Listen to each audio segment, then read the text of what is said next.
Tu vois, le monde se divise en deux catégories. Ceux qui ont un pistolet chargé et ceux qui creusent. Toi, tu creuses.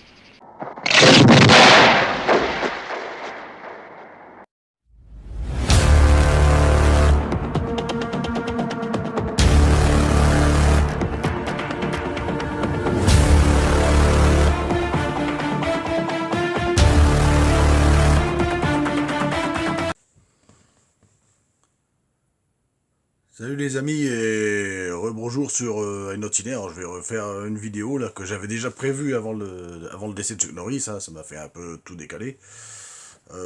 Donc je voulais reparler du rachat de Warner par Paramount, puisque pour l'instant c'est plus Paramount qui est dessus, on va dire, parce que Netflix, bizarrement, je pense qu'ils sont partis.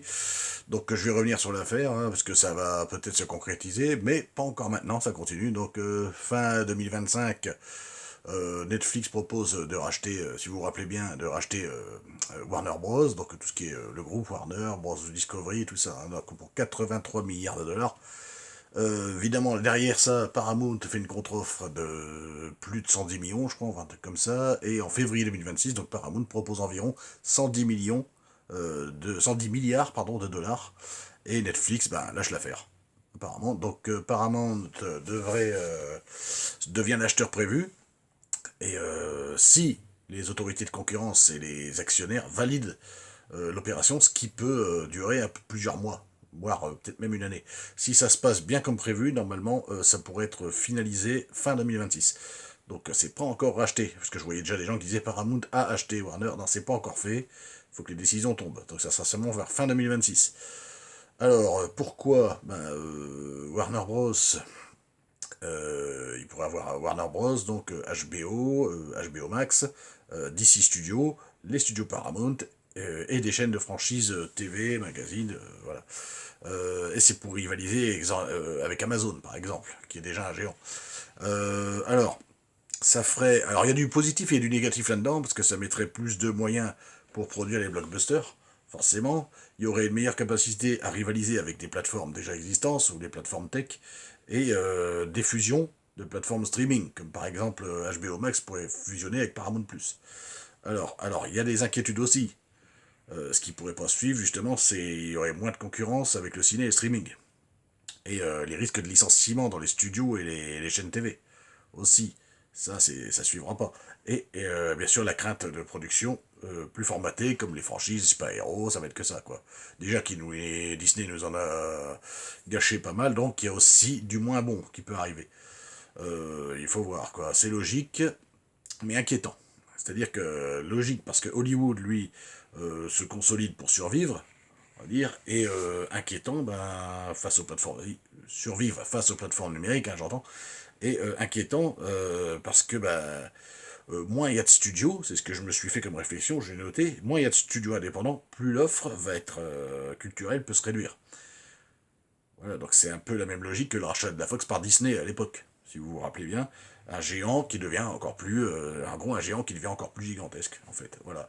Ensuite, voilà, donc je voulais revenir là-dessus, donc ça serait pour fin 2026, si tout se passe bien, si c'est vraiment Paramount, sans concurrence autre, bien sûr, qui arriverait. Je vais revenir aussi sur quelques trucs qu'il y a eu, là, donc là, il y a eu récemment, il y a eu beaucoup de décès, hein, vous avez vu, en début 2026, on a eu James Van Der Beek, on a eu Catherine O'Hara, on a eu Eric Den, qui jouait dans Grey's Anatomy, qui jouait dans quelques films, on a eu récemment Chuck Norris, donc je vous ai fait donc justement Chuck Norris qui est mort il y a 2 jours, 19 mars, et on a eu Isabelle Mergo aussi qui est décédée là donc à 67 ans. Donc moi Isabelle Mergo c'est une actrice française, enfin une humoriste aussi que j'ai connue moi plus jeune dans les grosses têtes. Hein, parce que quand j'étais petit on se retrouvait avec mes parents, mes grands-parents, c'était sympa. Bon, je regardais les grosses têtes avec Philippe Bouvard bien sûr. Et ça nous arrivait de regarder ça, puis on se marrait bien des fois avec quelques sketchs, c'était les meilleures époques. Et je l'ai connue là-dedans, Isabelle Mergo après, elle est devenue réalisatrice, quand elle a fait un film, Je vous trouve très beau, avec Michel Blanc, j'ai trouvé ça sympa. Et Donnant aussi avec Daniel Auteuil, j'ai plutôt bien joué. Je l'aimais bien, elle est aussi metteur en scène au théâtre, réalisatrice, actrice, donc oui, non, je l'aimais bien. Donc Isabelle Mergo qui est morte à 67 ans, donc d'une longue maladie aussi, donc, exactement. Voilà, ensuite, bon, alors, je disais Isabelle Mergo, et là encore récemment, encore eu quelqu'un, un acteur qui jouait dans Buffy contre les vampires, je crois que c'est Nicholas Brandon, et qui devient encore donc un autre acteur qui jouait dans Buffy, comme une autre actrice de l'année dernière, Michelle Trachtenberg, qui est morte l'année dernière aussi, je crois. Et lui, il est mort à 54 ans, donc oui, ça n'arrête pas. Hein, en ce moment, ça n'arrête pas. Les amis, quelques infos ciné, d'actu, aussi What Happens at Night, qui va être le prochain film de DiCaprio. Voici la première image de What Happens at Night de Martin Scorsese. Donc ça sera un trailer psychologique avec Leonardo DiCaprio et Jennifer Lawrence, comme vous pouvez voir. Il faut savoir qu'ils avaient déjà partagé l'affiche tous les deux dans Don't Look Up, hein, qui était sorti sur Netflix, si je dis pas de bêtises. Et donc c'est l'histoire d'un couple qui se rend dans un autre pays, alors, je sais plus, je crois que c'est plus si c'est en Allemagne ou je sais plus où, pour adopter un enfant. Voilà, et la femme est apparemment très malade, donc Jennifer Lawrence, et pour adopter un enfant là-bas, ils vont tomber dans une espèce d'hôtel un peu miteux, avec des gens un peu bizarres. Donc c'est un des trailers un petit peu psychologiques. Il y aura également Mads Mikkelsen qui jouera dans le film, j'ai vu, donc ça peut être intéressant, sachant que Scorsese, niveau trailer psychologique, il nous avait déjà servi Shutter Island, avec DiCaprio d'ailleurs, et qui était excellent, comme d'habitude. Ensuite, la bande-annonce de Spider-Man 4 Brand New Day. Alors, il faut savoir que cette bande-annonce, évidemment, je peux pas la diffuser parce que j'ai peur de me faire striker, mais il faudrait que j'essaie de trouver un truc pour essayer de diffuser des fois des petits teasers ou des bandes-annonces. La bande-annonce de Spider-Man 4, il faut savoir qu'elle a fait 718 millions de vues en 24 heures. C'est-à-dire qu'elle a dépassé, elle a battu tous les records. Niveau de bande-annonce de film, niveau bande-annonce de... Elle a dépassé même la bande-annonce de GTA 6, donc le jeu. Donc elle a dépassé en 24 heures, elle a fait 718 millions de vues, et encore, elle a dû monter encore après, parce que là, ça fait peut-être 2 jours ou 3 jours qu'elle est sortie, et ça continue de grimper, je pense. Ensuite, bon, les suites que j'ai vues, là, avec les actus ciné, Minecraft 2 et Sonic 4, qui sont bien lancées, hein, les suites, évidemment. Il y aura peut-être le retour de Jim Carrey dans Sonic 4, pour ceux que ça intéresse. Bon, Sonic, ça va, ça me dérange pas, c'était sympa, mais Minecraft, bon, le premier, bon, laisse tomber, j'ai jamais aimé. Bon, il a tapé le milliard au box-office, mais bon, on s'en fout, c'est Minecraft 2 fera certainement pareil. Ce qu'il faut savoir, c'est qu'ils ont engagé une très bonne actrice pour jouer là-dedans, Kirsten Dunst. On se demande ce qu'elle va aller foutre dans Minecraft, mais bon. Les goûts, les couleurs, hein. Voilà. Ensuite, les amis, j'ai un documentaire à vous faire, à vous communiquer, un documentaire que j'ai vu hier sur Roger Moore. Donc c'est Mon nom est Moore, Roger Moore, ça s'appelle comme ça. Évidemment, en écho avec Mon nom est Bond, James Bond évidemment. Un documentaire assez intéressant qui dure à peu près 1 heure et demie, où vous voyez Roger Moore en intimité, où son fils parle, plein de gens qui l'ont connu parlent, des amis, où on retrouve des cassettes vidéo qu'on passe, évidemment ces cassettes vidéo de caméscope que Roger Moore lui-même avait tourné en famille, ou d'autres moments de sa vie sur les tournages et tout ça. Donc on voit il y a des anecdotes qu'on ne savait pas, beaucoup de choses qu'on apprend, notamment l'amitié qu'il entretenait avec plein d'acteurs, dont Christopher Walken, qui était... Bon, je savais qu'il s'était très bien entendu sur le tournage de James Bond Dangereusement Vôtre, mais je savais qu'ils étaient... J'ai deviné qu'ils étaient amis, mais là, comme ça, là, j'imaginais pas à ce point-là, quoi. Et ça fait bizarre de voir Christopher Walken parler de Roger Moore comme ça. C'était vraiment un très bon ami à lui. Et quand on voit comment ils s'affrontent dans le film, c'est assez drôle. Euh, Ensuite, donc, Mon nom est Moore, Roger Moore, donc un documentaire de Canal+. Donc il faudrait bien sûr vous abonner à Canal+, pour le voir, ou essayer de le voir autrement, si c'est possible pour vous. Ensuite, je vais revenir sur le sujet qui fâche un petit peu en ce moment, c'est vraiment, disons que ça divise, c'est le retour de Val Kilmer, ce que vous voyez sur la vignette, hein, Val Kilmer, ouais, donc il va refaire un film, alors, pas lui évidemment, parce qu'il est décédé l'année dernière à 65 ans de sa maladie, de sa maladie. Non, en IA, ça sera Val Kilmer en intelligence artificielle, donc en IA, et autant vous dire que, donc scène avec lui, donc avec image, avec sa tête en IA et sa voix. Donc il avait été casté, alors il faut savoir que c'était pour un film, qu'il avait été casté en 2020 par le réalisateur de ce film, qui s'appelle As Deep as the Grave, et il avait été casté, Val Kilmer, en 2020, pour être le prêtre qui jouait donc le personnage principal apparemment de ce film, un prêtre, et... mais comme sa santé l'a empêché de tourner, ils ont laissé tomber. Et comme il est décédé donc l'année dernière en 2025, ça n'a pas pu se faire.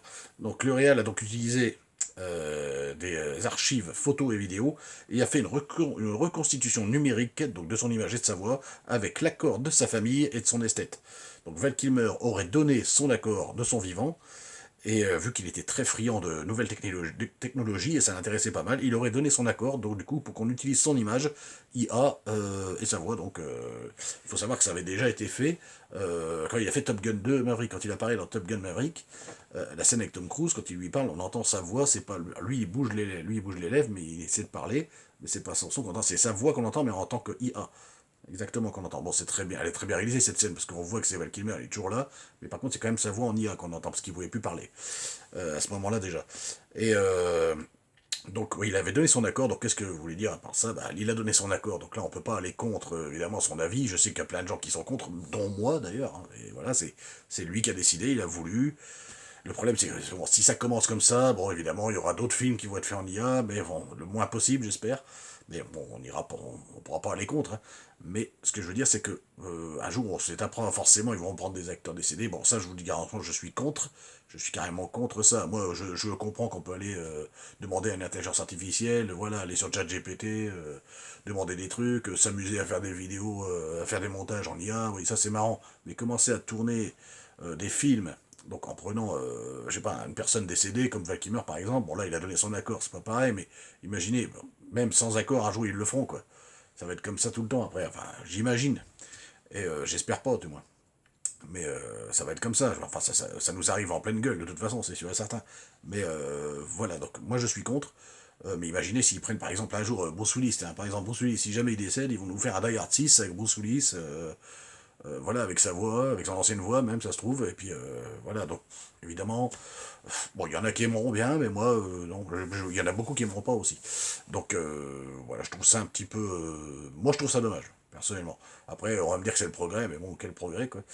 Voilà, sachant que c'est pas lui qu'on verra, ça sera une image IA qui est reconstituée avec la voix qui est reconstituée. Donc oui, ça m'intéresse pas trop. Voilà, je donne mon avis, après il y en a qui peuvent aimer forcément, hein, mais voilà, je trouve ça un petit peu bas de plafond, comme on dit. Ensuite, demain, donc les amis, je ferai la critique de Peaky Blinders, l'Immortel. Je l'ai vu là, mais j'aurai pas le temps de la monter aujourd'hui. J'ai déjà fait 2 vidéos aujourd'hui, donc voilà, mais je vous la ferai demain, et ainsi que la saga Une Histoire Star Wars, faut que je termine les Star Wars, 7, 8, 9 pour ceux qui aiment, ça j'avais déjà fait les autres. Et donc la critique de Peaky Blinders, l'Immortel, ça sera demain, et j'ai aimé, je peux déjà vous le dire que j'ai adoré, une bonne continuité de la série, une bonne conclusion. Et voilà, donc on se retrouve demain les amis, abonnez-vous à la chaîne si c'est pas fait, comme d'habitude, hein, la petite cloche, le petit pouce bleu, et on se voit demain. Allez, salut!